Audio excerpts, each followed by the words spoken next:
Allah Subhanahu wa taala menuliskan takdir-takdir. Dan penulisan takdir-takdir Allah itu ada yang dari dulu di dalam kitab Lauhul Mahfuz 50.000 tahun sebelum penciptaan langit dan bumi, atau penulisannya saat Allah mengambil perjanjian dengan hamba-hambanya yang disebut dengan mitsaqan ghalidhan, perjanjian yang kokoh, atau penulisan takdir-takdir tersebut tahunan. Allah Subhanahu wa taala menulis takdir-takdir makhluk seumur hidup, bukan tahunan, seumur hidupnya. Oh, si fulan nanti rezekinya sekian seumur hidupnya. Si fulan makannya sekian seumur hidupnya. Yang keempat, takdir-takdir tahunan yang ditulis oleh Allah Subhanahu wa taala pada malam qadar. Yang kelima, takdir-takdir harian yang ditulis oleh Allah Subhanahu wa taala pada setiap harinya. Apa maksudnya ini, Ustaz? Baik, saya jelaskan. Para ikhwah, tingkatan yang pertama ilmu, yang maknanya adalah bahwa Allah Subhanahu wa taala mengetahui segala hal. Apa saja yang Allah tetapkan, Allah mengetahui. Dan dengan ilmu pengetahuan tersebutlah Allah menetapkan takdir-takdir makhluk. Baik. Yang kedua tingkatannya adalah penulisan. Mengimani bahwa ketetapan atas makhluk sudah ditulis oleh Allah di mana? Di dalam kitab Lauhul Mahfuz. Berapa? 50.000 tahun sebelum penciptaan langit dan bumi. Nah, penulisan ini ada bermacam-macam. Ada sekitar 5 penulisan.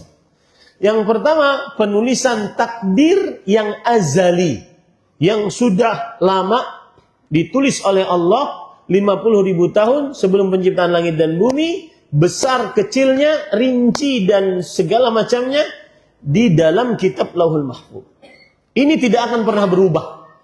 Ini tidak akan pernah berubah. Sebagaimana disebutkan oleh Allah dalam surat Yasin ayat 12. Wa kulla syai'in ahsainahu fi imamin mubin. Dan segala sesuatu kami tulis di dalam kitab yang nyata. Ini tidak akan pernah berubah. Allah berfirman, yamhullahu ma yasha'u wa yuthbitu 'indahu umul kitab. Allah menghapus takdir dan menetapkan sekehendak Allah.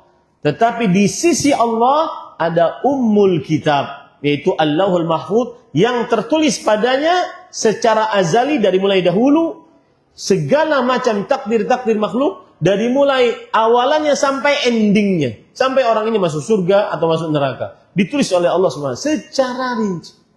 Ini penulisan takdir secara azali. Azali artinya terdahulu. Yang kedua, penulisan takdir ketika Allah Subhanahu wa taala mengambil perjanjian dari anak Adam.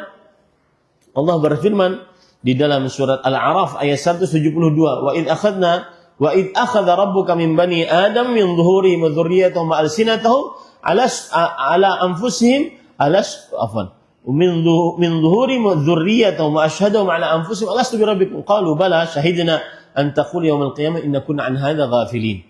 Yang artinya, dan ingatlah ketika Rabbmu mengambil dari anak Adam, dari punggung mereka, tulang sulbi mereka, dan juga dari keturunan mereka, yaitu persaksian bahwasanya Allah mengatakan alastu bi rabbikum, bukankah aku Rabb kalian?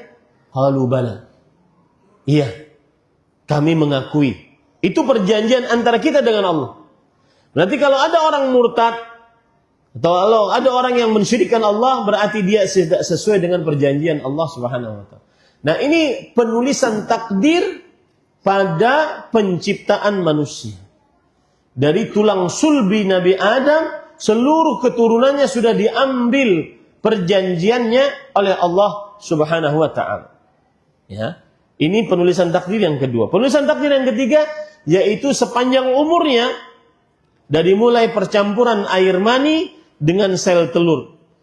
Kemudian dia diciptakan baik laki-laki ataupun perempuan, kemudian dituliskan ajalnya, kematiannya, lalu perbuatannya selama hidup di dunia, kemudian setelah itu kebahagiaannya, apakah bahagia ataukah sengsara. Ini dituliskan oleh Allah penulisannya selama sepanjang umur, ya.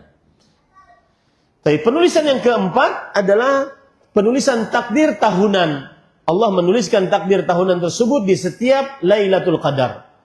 Allah berfirman dalam Al-Quran, Inna anzalnahu fi lailatin mubarakah, inna kunna munzirin, fiha yufraku kullu amrin hakim. Sesungguhnya aku turunkan kepada kalian di malam yang penuh dengan berkah, yaitu Al-Quran.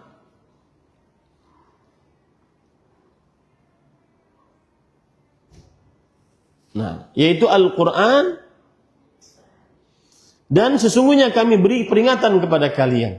Di dalam malam tersebut dirinci segala macam takdir yang penuh dengan kebijaksanaan. Ini adalah penulisan takdir tahunan. Dan para ikhwah, yang tidak berubah dari penulisan takdir hanya apa yang tertulis dalam kitab Lauhul Mahfuz. Itu yang sangat sempurna dan tidak berubah. Ini pembahasan bisa menjawab pertanyaan yang sering ditanyakan, apakah doa bisa merubah takdir? Apakah silaturahim bisa merubah takdir? Maka jawabannya iya. Yang dirubah adalah dalam buku pencatatan takdir, yaitu ketika tahunan, kemudian harian, kemudian sepanjang umur. Itu yang berubah. Adapun yang dalam kitab Lauhul Mahfuz tidak berubah. Jadi mengapa kita membicarakan hal tersebut? Tujuannya adalah ke situ.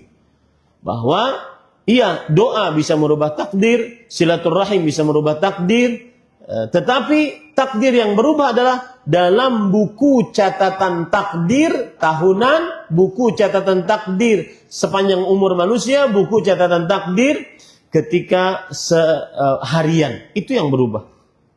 Kalau seandainya dia berdoa akan begini. Kalau seandainya dia menyambung hubungan rahim akan begini. Kalau tidak akan begini.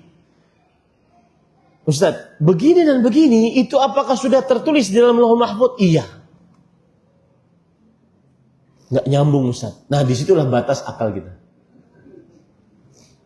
Seperti orang pakai HP sekarang. Saya kemarin mau live di Sintang, Masjid Abu Bakar Sintang, ya bisa. Karena itu batas sinyal dia. Akal juga begitu. Kalau kita ini bawa HP, pesawat, kemudian kita jalankan, naik dia, dalam radius beberapa meter atau beberapa kilometer dari permukaan laut, maka tidak akan bisa dapat lagi sinyal tersebut. Begitulah akal manusia. Ada batasan pada akal manusia. Ustaz, kalau dia berdoa, dia akan dapat kekayaan, panjang umur. Kalau tidak berdoa, tidak akan dapat kekayaan, tidak panjang umur. Oke? Yang berubah di mana? Di buku pencatatan takdir, baik tahunan, harian, ataupun umuran. Seumur hidup. Tetapi bukankah sudah ditetapkan Ustaz di dalam kitab Lauhul Mahfuz sampai ending-endingnya? Iya. Lah bagaimana Ustaz? Nah, batas akal kita cuma sampai situ. Allah yang menentukan. Kenapa bisa seperti itu? Karena Allah, apa tadi tahapan yang pertama? Maha mengetahui. Dengan ilmu pengetahuan itulah Allah tetapkan takdir. Paham ini Pak Eko? Nah. Terima kasih. Jazakumullahu khairan wa barakallahu fikum. Video ini dibuat atas partisipasi dari donasi Anda. Semoga menjadi amal jariah bagi Anda semuanya.